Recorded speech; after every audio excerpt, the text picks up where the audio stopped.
Salut à tous, j'espère que vous allez bien. On se retrouve pour les pronostics de SummerSlam 2022. De base, j'étais pas hype pour le show, mais vraiment pas du tout. Mais depuis ce qui s'est passé ces dernières semaines à la WWE, ça m'a quand même hypé, même si la carte en général, il n'y a pas vraiment un match que j'ai envie de voir en particulier.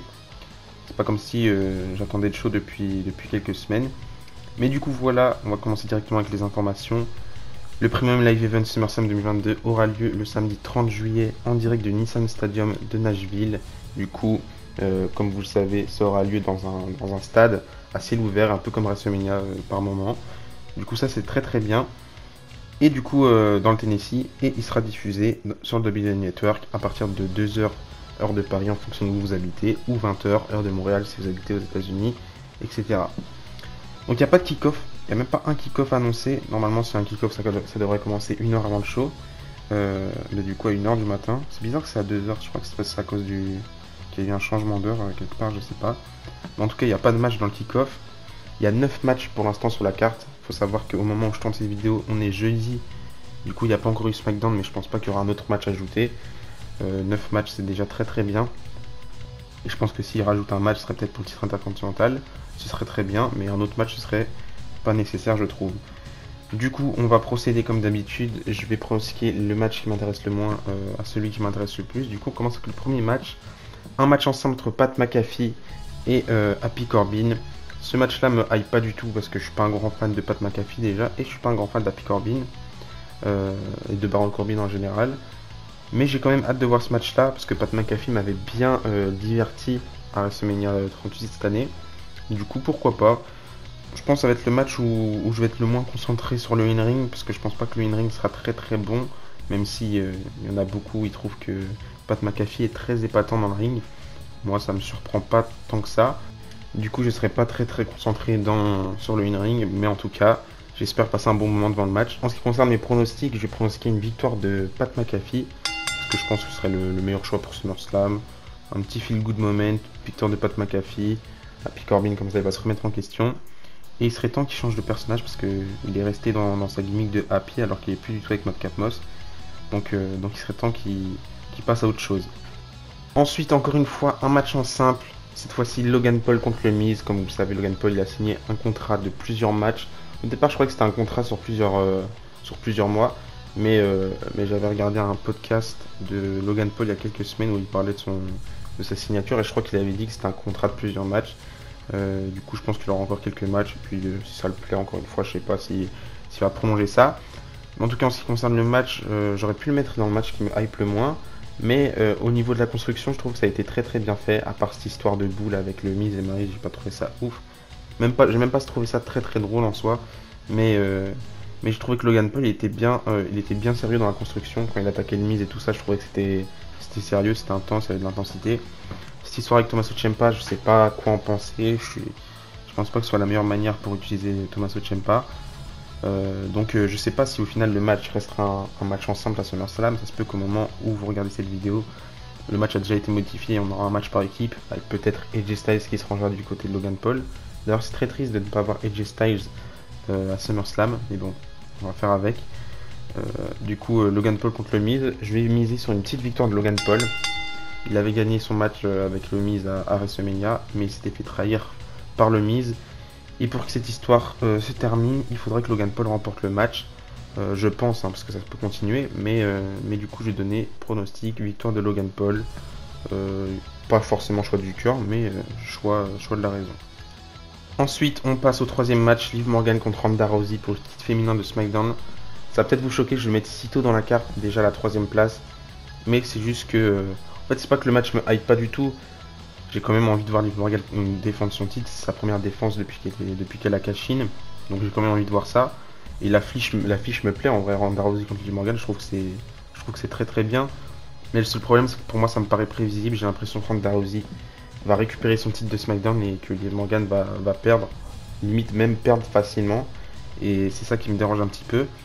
En tout cas, je crois que c'était les plans avant que Vince McMahon prenne sa retraite. Je pense que les plans, c'était que Ronda Rousey redevienne championne et que Liv Morgan soit utilisée comme une championne de transition. Un peu comme ils font avec les dernières Miss Money in the Bank. Ils ont fait ça l'année dernière avec Nikki Cross qui avait cash in et au final elle a perdu à sa première défense. Donc ouais, on dirait ils savent juste pas quoi faire avec les filles et les mallettes Money in the Bank, etc. Du coup, ils font des trucs, mais juste pour le faire, et au final, tout est oublié. Mais maintenant que Vince McMahon n'est plus au pouvoir et qu'on a une nouvelle direction créative, je pense que ça peut changer. Mais je pense pas que le résultat va changer. Je pense que Ronda Rousey va récupérer son titre et que Liv Morgan va perdre malheureusement. Peut-être qu'elle aura encore le droit à une revanche pour essayer de récupérer son titre, mais je pense pas. Du coup, je pense que Ronda Rousey va remporter le match, choix de la raison. Mais mon pronostic serait une victoire de Liv Morgan, choix du cœur. Donc voilà. On passe au quatrième match. J'aurais pu le mettre à la troisième position, mais j'avais hésité avec le match de Liv Morgan et j'ai trouvé que ce match-là me hypait un peu plus que le match pour le titre féminin de SmackDown. Du coup, je l'ai mis à la quatrième position. Rey et Dominic Mysterio contre le Judgment Day du coup Damian Priest et Finn Balor qui seront probablement accompagnés par Rhea Ripley qui a fait son retour cette semaine à Raw. Et pourquoi je le préfère au match de Liv Morgan, c'est tout simplement parce qu'il y a une stipulation, no disqualification match, enfin tag team match du coup. Et en plus, toutes les personnes qui sont dans le match m'intéressent beaucoup, surtout Finn Balor. J'ai hâte de voir ce que ça peut donner dans le ring. On a quand même eu un petit avant-goût à Raw, parce qu'on a eu le même match, sauf que c'était pas un match sans disqualification. Donc là, j'ai quand même hâte de voir ce que ça va donner. Je pense que ça peut être fluide dans le ring avec Rey Mysterio, Finn Balor, Damian Priest, Dominic, etc. Je pense qu'ils peuvent nous donner un bon match et surtout sans disqualification. Ça donne la porte ouverte à des tas de choses qui peuvent être faites sur le ring ou en dehors du ring. Donc j'ai hâte de voir ce match-là. Et en ce qui concerne mes pronostics, j'espère une victoire du Judgment Day pour pas détruire directement le clan. Et du coup, que ça continue entre les Mysterio et Judgment Day. Même si je pense qu'on pourrait avoir une apparition de Edge qui vient se venger sur Finn Balor et Damian Priest. Normalement, je pense que c'était prévu pour l'Euro de cette semaine, mais ça s'est pas fait. Je sais pas pourquoi. C'était prévu, mais ça s'est pas fait. Du coup, victoire du Judgment Day, choix du cœur et choix de la raison.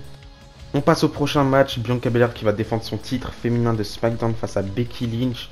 Revanche de SummerSlam l'année dernière, mais aussi revanche de WrestleMania de cette année. C'est un match qui me hype beaucoup, c'est un match qui me plaît beaucoup sur papier et même pas sur papier. Je sais que le match va être incroyable. J'ai quelques théories par rapport à ce match, je vous en prépare un petit peu après. Mais en tout cas, j'ai hâte de voir ce match-là. Je suis pas un grand fan du build-up qu'il y a eu pour ce match-là. Je suis pas un grand fan de Becky Lynch et de son personnage actuellement. Mais de ce qu'il nous avait montré à WrestleMania, je trouvais que c'était exceptionnel.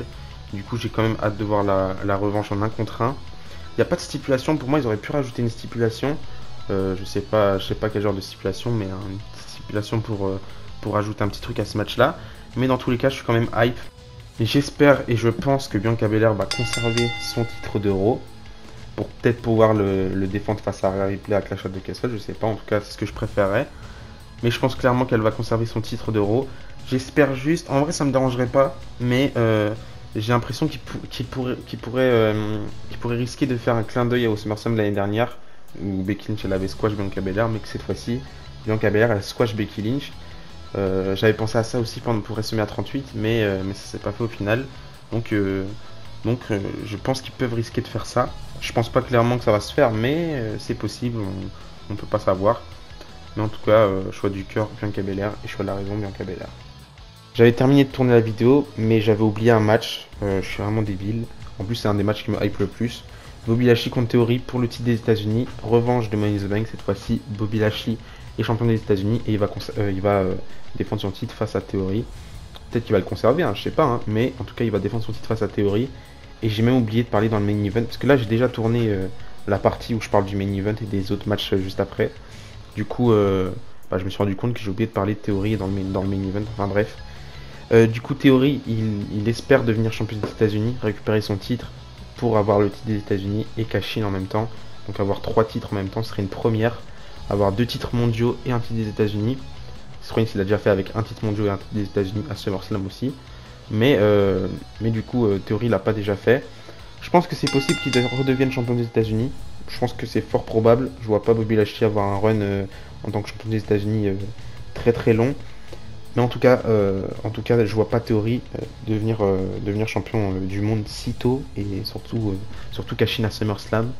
Je pense pas que ça va se faire et pourtant j'aimerais tellement que Theory reparte, ferme le show avec les 3 titres. Ce serait tellement kiffant. En tout cas, moi, c'est mon avis. Il y en a beaucoup qui pensent que maintenant que Vince McMahon n'est plus à WWE, Theory va être enterré. Parce qu'il y avait que Vince McMahon qui aimait bien Theory. Moi, je pense pas du tout. Je pense que Theory est très prometteur et que même à NXT, Triple H, je l'appréciais déjà énormément. Du coup, je pense que Theory a toutes ses chances pour l'avenir. Mais en ce qui concerne ce match-là, victoire, choix du cœur Theory et choix de la raison, je dirais Bobby Lashley. Mais, euh, mais j'espère que Theory va redevenir champion des États-Unis. Ce serait la meilleure chose à faire. Et du coup, en ce qui concerne le mini-event, je vais le faire tout de suite parce que j'en ai pas parlé dans le mini-event. Comme je vous l'ai dit, je pense pas que Theory va cash-in. Enfin, en tout cas, je pense pas qu'il va réussir son cash-in. Je pense que Dolph Ziggler va être dans les parages. Je pense qu'il va quand même essayer de cash-in pendant le match, pas à la fin du match. En vrai, à la fin du match, je sais pas. Parce que je sais pas si ça gâcherait un petit peu SummerSlam. Si se foire à la fin en essayant de cash-in, je trouve que c'est ridicule. Mais en tout cas, je pense pas qu'il va réussir à cash-in. Je pense même pas qu'il va tenter. Je pense juste qu'il va arriver et il va rien faire du tout. En gros, personnellement, je pense qu'il va se faire arrêter par quelqu'un. Peut-être en backstage, il se fera attaquer ou quoi que ce soit, mais je pense pas qu'il va tenter quelque chose. Ensuite, on passe au prochain match. Match pour les titres indisputés par équipe. Du coup, les Usos vont défendre leur titre par équipe face aux Street Profits. Match de rêve encore une fois, même si c'est une revanche. Mais en tout cas, cette fois-ci, on a un arbitre spécial, Jeff Jarrett. Je sais pas qu'est-ce qu'il fout dans le match. Surtout que le lendemain, il va catcher contre Ric Flair pour son dernier match là. N'importe quoi. En vrai, ça me dérange pas que Jeff Jarrett soit arbitre spécial. Comme ça, il y aura pas de bourbier bizarre. Parce qu'il y en a, ils disent que le meilleur choix, ça aurait été de mettre Sami Zayn en arbitre spécial. C'est vrai, ça aurait pu être divertissant. Mais c'est sûr que si tu mets Sami Zayn, les Usos gagnent. Et du coup, tu peux même pas imaginer les Street Profits remporter le match. Enfin bref. Du coup, Jeff Jarrett à arbitre spécial, on va voir ce que ça va donner. Je pense que ça va faire un petit peu à la Mick Foley qui était arbitre spécial lors de. Je crois que c'était Roman Reigns contre Braun Strowman et In a Cell 2018. C'était un In a Cell match. Bref, on n'a même pas vu Mick Foley du match parce que limite j'avais oublié qu'il était arbitre spécial dans ce match-là. Donc je pense que ça va faire pareil, mais en tout cas, je pense que dans le ring, ça va être un match encore meilleur que celui de Money in the Bank. Celui de Money in the Bank qui m'était pas resté gravé dans la mémoire, mais je trouvais que c'était un bon match. Et de ce que j'ai vu durant le build-up entre Street Profits et Usos, pour moi c'est limite le meilleur match sur la carte enfin, le meilleur build-up de la carte. Donc j'ai très hâte de voir ce match-là. Je pense sincèrement que les Usos vont conserver leur titre par équipe, mais une victoire des Street Profits me dérangerait pas du tout, parce que j'aime beaucoup les Street Profits. Je trouve que c'est une équipe qui a du potentiel et qui a de la valeur à la WWE. C'est l'une des 3 meilleures équipes à la WWE. Et ils sont pas troisième pour moi. Donc voilà, j'ai hâte de voir ce match-là, j'ai hâte de voir ce que ça va donner. Et puis si c'est une victoire des Usos, bah tant mieux, parce que j'aime beaucoup les Usos, c'est mon équipe préférée de tous les temps. Choix du cœur, je peux pas choisir, c'est 2 équipes que j'aime beaucoup. Mais choix de la raison, je vais donner la victoire aux Usos qui vont conserver leur titre par équipe. Donc voilà. On passe à l'avant-dernier match, match qui me hype beaucoup pour une raison particulière. De base, le match c'était Riddle contre Seth Rollins. Dans un match en simple, l'affiche elle me plaisait totalement. J'aime beaucoup Riddle, j'aime beaucoup Rollins. C'est une affiche que j'aime beaucoup et que je pensais pas voir vu ce qui se passait entre les deux, les tensions qu'il y avait entre les deux. Parce qu'à l'époque, la femme de Matt Riddle elle avait critiqué le physique de Becky Lynch. Enfin bref, c'est de l'histoire ancienne. De toute façon, Riddle il est plus avec cette femme là, j'ai l'impression. Enfin, je pense, de ce que j'ai pu comprendre.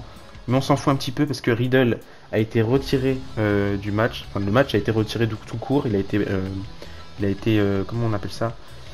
Il a été reporté, voilà. Normalement, il aura lieu sûrement un Clash at the Castle ou un truc dans le genre. Mais parce que, à ce qui paraît, il se serait blessé au plexus ou un truc dans le genre lors de l'attaque de Seth Rollins. Je sais pas si l'attaque en soi, enfin la blessure lors de l'attaque, c'est kayfabe ou pas. Je pense que oui. Je pense qu'il n'est pas réellement blessé, Matt Riddle. Mais en tout cas, le match a bien été retiré. Seth Rollins avait fait un message sur Twitter en disant qu'il pourrait pas participer à SummerSlam, que malgré tous les efforts qu'il a pu faire, il y a des choses qu'il peut pas contrôler, et ce genre de choses là, bah, il a pas pu contrôler, donc il sera pas à SummerSlam cette année. C'est assez bizarre parce que Mr SummerSlam qui est pas à SummerSlam, ça n'existe pas. Seth Rollins pas à SummerSlam depuis 2013, ça n'existe pas. Suite à ça, on a Triple H qui est à la tête de la direction créative à la WWE, qui a tweeté, qui a répondu au tweet de Seth Rollins en mettant en gros je t'ai entendu, donc il va faire quelque chose. À ce qui paraît, tout ça a été organisé, le match a été modifié pour faire un gros coup. Il y avait des rumeurs comme quoi Triple H pouvait faire un gros coup créatif à SummerSlam, seulement si ça avait du sens. Donc je pense que c'est là que ça rentre en jeu. Là, il y a beaucoup de théories, il y a beaucoup de personnes qui pensent savoir qui sera dans le match. On a entendu le Fiend. Le Fiend, ça me plairait totalement. J'aimerais bien voir un retour du Fiend à la WWE, surtout que c'est teasé un petit peu depuis un mois ou deux. Il y en a qui parlent de Randy Orton, ce serait logique, ce serait très logique. Riddle qui est blessé, du coup remplacé par Orton, qui était blessé. Ça me dérangerait pas, mais bon, je poperais pas comme un fou, quoi.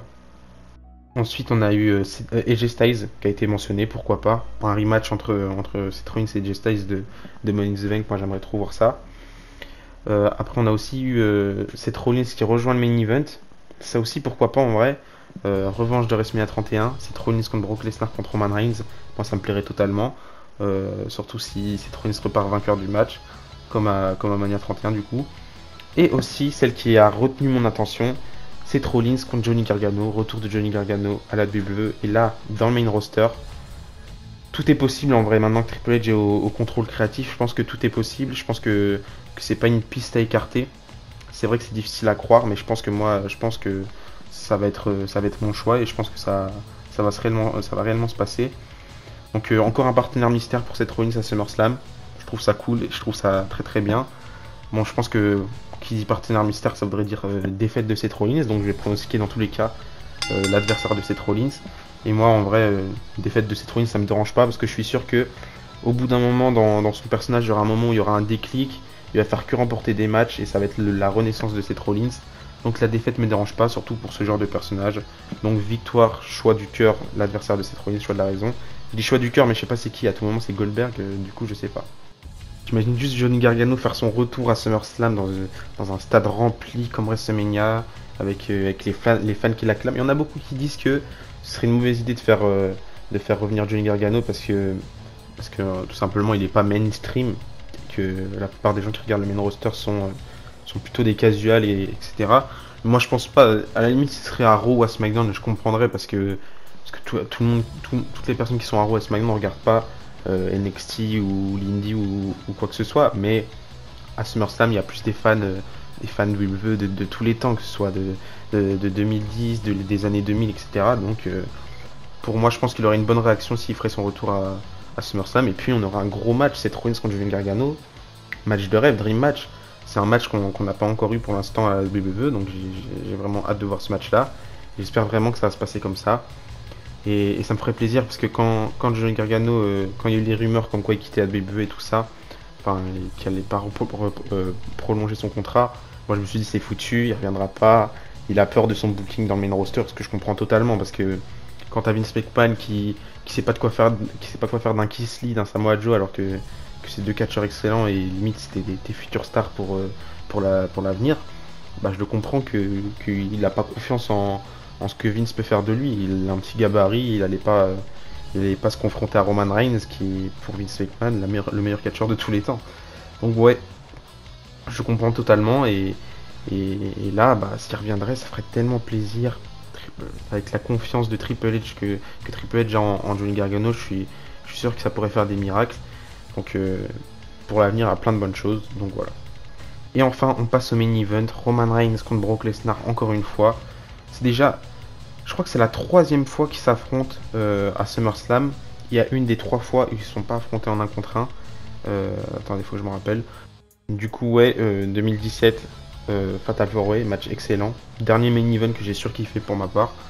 2018, Roman Reigns contre Brock Lesnar, c'est là où Roman Reigns devient champion universel. Et du coup, cette année, dans ce samedi, on aura Brock Lesnar contre Roman Reigns. C'est bizarre de dire que Brock Lesnar il est pas Mr. SummerSlam alors qu'il est impliqué dans quasiment tous les main events de SummerSlam de ces dernières années. Le seul où il n'est pas impliqué c'est le 2020 parce que c'était la pandémie, il n'était pas là. Son dernier match c'était face à Drew McIntyre à Mania là. Donc voilà. Là encore une fois Roman Reigns contre Brock Lesnar sauf qu'on a une stipulation last man standing match pour le titre indisputé. Je pense pas que Brock Lesnar va devenir champion. En vrai, il m'a fait une frayeur lorsqu'il a quitté l'arène de SmackDown. Je me suis dit, oh là là, ils vont remplacer par Goldberg, ça va être horrible. Mais là, ça va, on sauve ce qu'on peut sauver. Brock Lesnar contre Roman Reigns. Ça me fait un peu chier de revoir ce match-là. Parce que, vu tous les matchs qu'on a eu entre Brock Lesnar et Roman Reigns, bah, Bah voilà, hein, je suis pas trop content de voir encore une fois cette affiche là. J'aurais préféré un Reigns Rollins, un Reigns, je sais pas, Gunther, même s'il n'est pas encore assez bien construit pour aller affronter Roman Reigns. Je suis sûr que ça arrivera dans l'avenir. Mais Reigns Brock Lesnar, on souffle, c'est un peu chiant. Enfin bref, du coup, mes pronostics, je pense que Roman Reigns va conserver. Je pense que à moins d'une grosse surprise, je pense que Roman Reigns va conserver. Brock Lesnar, je le vois pas devenir champion. Et ça me ferait vraiment chier qu'il devienne champion. Parce que ce samedi, du coup, ce sera les 699, 699 pour les Français, jour de règne de Roman Reigns. Et du coup, pour qu'il fasse les 700 jours de règne, il faut juste qu'il batte Brock Lesnar pour être dimanche et qu'il ait 700 jours de règne. Et je vois pas Roman Reigns perdre son titre si proche des 700 jours. Mais du coup, voilà, j'ai quand même hâte de voir ce match-là. J'espère juste qu'il sera mieux que le main event de Mania 34 et 38 parce qu'ils étaient tous les deux dégueulasses. Du coup, ouais, je crois en ce match, la semaine standing, on n'en voit pas souvent, surtout dans les main events de SummerSlam. D'ailleurs, je pense que c'est le premier la semaine standing dans, dans un main event de SummerSlam, si je me trompe pas. Donc voilà, pronostic, choix du cœur Roman Reigns, choix de la raison Roman Reigns. Et qui sait, peut-être à la fin du match, on aura une surprise comme l'année dernière. L'année dernière, c'était Brock Lesnar qui faisait son retour après presque. Je crois que ça faisait c'était un an et demi. Mais peut-être qu'on aura une surprise. Je sais pas, dites-moi qui vous pensez pour une surprise, pour confronter Roman Reigns après le match. Moi, je pense pas qu'il y aura je pense pas qu'il y aura de surprise après ce match-là. Je pense juste que Brock Lesnar va perdre et qu'on aura un autre rematch par la suite. Mais du coup, voilà. C'est la fin de cette vidéo, c'est la fin de mes pronostics. Je pense que j'ai pronostiqué tous mes matchs. Je sais pas si on aura un à rajouter ou pas, je pense pas, comme je vous l'ai dit. Mais du coup, si on a un qui sera rajouté, je le rajouterai. Je mettrai mon pronostic dans les commentaires. N'hésitez pas à mettre vos pronostics dans les commentaires. Ça me ferait un petit plaisir de lire tout ça. Et d'ici là, on se retrouve normalement dimanche pour ma review de SmackDown. Et du coup, lundi ou dimanche aussi pour ma review de SummerSlam. Je pense pas que je ferai ma review de SummerSlam dimanche, mais peut-être lundi. Du coup, voilà. D'ici là, je vous dis à la prochaine. Et n'oubliez pas, tant qu'il y a du catch à l'espoir. Bisous, bisous. Attendez, j'étais en train de faire le montage et je me suis rendu compte que j'ai pas parlé de Bayley. Un retour de Bayley, s'il vous plaît.